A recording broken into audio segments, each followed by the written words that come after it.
स्वराज ऐक ना स्वरा काय लक्ष कुठं आहे? ठीक आहेस ना? हाँ काही नाही ठीक आहे. ऐक ना तुला एक लिस्ट देते. आपलं दुकान आहे ना त्याच्या मागे एक दुकान आहे तिथनं सगळ्या गोष्टी आणायच्या आहेत. तू आणशील का माझ्यासाठी? आणतो. काय झालं? नाही ग काहीच नाही. डोळ्यात पाणी काय मी तुझ्या? माझ्या नाही काहीतरी गेलं असेल डोळ्यात. काही नाही. स्वराज रडतोयस का तू? नाही. नक्की काहीतरी झालंय.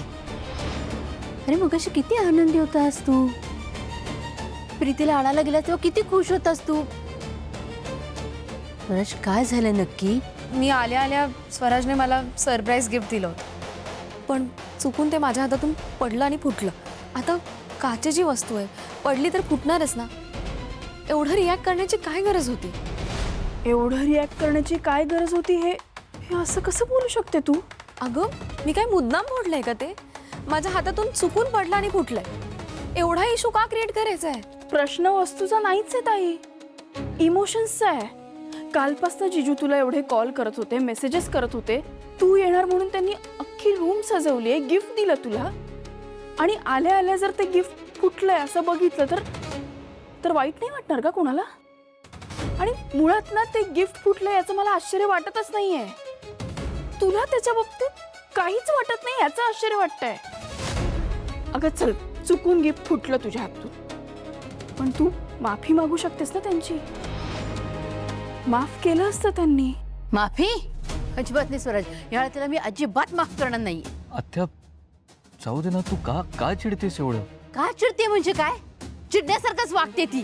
ती मुलगी घरात आल्यापासून तमाशे होत आहेत. कोणती रुसवे फुगू येतात, कोणाची तरी मन दुखावली जातात. काही ना काही होतच आहे घरामध्ये. आता तिला सोडलं नाही. तू बघच मी काय करते त्याकडे. आत्या ऐक ना. तू गप्प राहा रे. आत्या ऐक ना. तू गप्प माझं बस आत्या. जरा.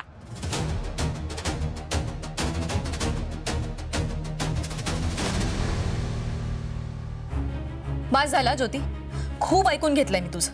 काही झालं तरी प्रत्येक वेळेस माझीच चूक आहे असं नाही. तुझं झालंय ना काम, निघ तू आता. इथे काय करायचंय ते मी बघून घे. उगाच प्रत्येक वेळेस माझ्या आयुष्यात तुडबुड करायची नाही.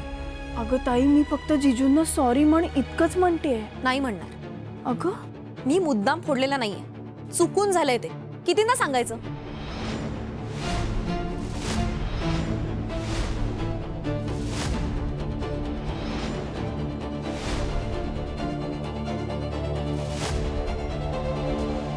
आता ह्यांचं आणि काय आहे? आत्ता आणि काय नवीन ड्रामा आहे?